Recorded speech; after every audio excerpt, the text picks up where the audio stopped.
안녕하세요. 우리학교TV 박성민 원장입니다. 한 3달 전 제가 지방흡입의 전체적인 내용에 대해서 한번 말씀드렸었는데요. 오늘은 여러분들이 많이 관심 있어하는 뒷구리, 즉 러브핸들 지방흡입에 대해서 말씀드려볼까 합니다. 앞으로도 지방흡입 부위별로 여러분들이 고려하시면 좋을 내용들에 대해서 알려드리는 영상을 제작할 테니까 많은 관심 부탁드립니다. 뒷구리 혹은 또 러브핸들이라고 하죠. 하는 이 부위는 체중이 늘었다 줄었다 하면서 반복하거나 나이가 들어가면서 생긴 체형의 변화로 발생을 하게 됩니다. 물론 살이 많이 쪄도 발생을 하죠. 여러분들이 애타게 갈망하는 S라인, 바로 허리 라인에서 발생을 하는데 뒷구리 지방 증가는 이 라인을 무너뜨리는 주범이 됩니다. 하지만 다행스럽게도 이 부위 지방 흡입의 효과는 아주 좋은 편입니다. 앞복부에 비해서 피부 탄력이 유지되는 경우가 많아서 지방 후에도 효과가 좋고 이후에 체중이 증가해도 뒷구리 지방은 잘 증가하지 않는 경우가 많습니다. 따라서 재수술하는 경우도 거의 없는 부위이기도 하고 시술 후에 만족도도 매우 뛰어난 부위이기도 합니다. 다만 뒷구리 지방 흡입을 할 때는 뒷구리만 단독으로 시행하는 것보다 옆구리 또는 엉덩이 윗부분 이런 것들을 같이 하는 것이 훨씬 좋습니다. 모든 지방 흡입은 시술 부위가 작은 경우에는 단독으로 그 부위만 딱 집어서 하는 것보다는 이어지는 연결 부위를 같이 완성해 주는 것이 수술 후에 효과나 나중에 이제 살이 쪘다 빠졌다 하더라도 훨씬 좋은 효과를 오래 유지할 수 있게 됩니다. 러브핸들은 좋아졌는데 엉덩이 라인이 툭 튀어나오기 크다든지 또는 위에 등 쪽이 툭 튀어나와 있다든지 하는 부조화를 한번 생각해 보세요. 힘들게 수술하고도 만족스럽지 않은 결과가 야기될 수밖에 없겠죠.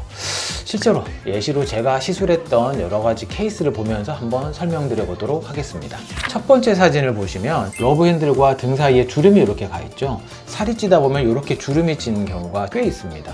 수술을 하면 러브핸들 부위도 깨끗해지지만 확실히 이 주름진 부위가 사라지겠죠. 다만 위에서 요 위쪽 지방도 살짝 제거해 주는 게 좋습니다. 연결된 부위가 중요하다는 게 바로 이런 얘기겠죠. 그 다음 사진을 보시면 러브핸들이 이렇게 툭 튀어나와 있죠.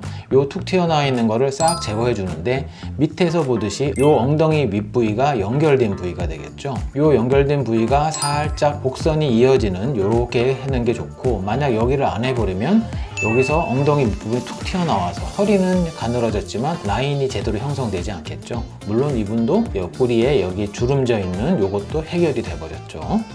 이분 같은 경우는 많이 살찐 편은 아니지만 역시 엉덩이 윗부분에 살이 약간 남아 있습니다. 러브핸들만 완성했다? 역시 부자연스러운 라인이 형성될 수밖에 없겠죠. 부드럽게 이어지는 요 선이 완성되는 게 중요하다 하겠습니다. 옆부분을 봐서도 이 뒤에 툭 튀어나온 것들이 역시 허리선이 확실히 쑥 들어가고 나오고 하는 요철이 생기죠. S라인이라고 하는 거는 뒤에서 봤을 때만 S라인이 아니라 옆에서 봤을 때도 S라인이 형성이 돼야 됩니다. 자, 따라서 보다 조화로운 라인을 얻기 위해서는 고민되는 한 부위만 해결하기보다는 환자의 상태에 맞는 수술 계획이 필요하다는 것을 꼭 잊지 마세요. 뒷구리 수술의 장점 중 또 다른 하나는 수술 후 관리가 다른 부위에 비해서 비교적 많이 필요하지 않다는 겁니다. 뒷구리 특징은 앞서 말씀드렸듯이 탄력이 좋은 부위라는 겁니다. 지방흡입은 같은 양, 같은 부위를 수술하더라도 피부 탄력이 좋을수록 더 좋은 효과를 거둔다는 거죠. 뒷구리는 밥을 먹었으면 배 푹 튀어나왔다, 또 임신하면 더 튀어나왔다, 이런 식으로 늘었다 줄었다 하는 부위가 아니라서 탄력이 오래오래 유지가 잘 되는 부위고, 이런 부위는 수술 후 효과도 좋지만 관리가 그렇게 많이 필요하지 않다는 점이 훨씬 더 좋은 거죠. 게다가 지방흡입 무서운 게 뭡니까? 아플까봐 무섭죠. 통증도 별로 없습니다. 좋은 것만 열고 있나요? 하지만 모든 시술이 그렇듯이 부작용도 역시 있습니다. 의사가 너무 의욕이 넘쳐서 무리하게 지방을 빼려고 하다가 수술 부위가 울퉁불퉁해지거나 패이거나 피부 및 필수 지방까지 파괴하며 색소 침착이 생기는 이런 경우가 있는데요. 이런 부작용은 지방 흡입에 대한 전반적인 부작용이고, 경험이 풍부한 의사라면 이런 일은 거의 일어나지 않으니까 너무 걱정하지 않으셔도 됩니다. 사실 이런 울퉁불퉁하고 색소 침착이 발생하는 부작용은 어느 부위든 생길 수가 있습니다. 뒷구리만의 특유한 부작용은 사실은 없다고 생각해도 되겠죠.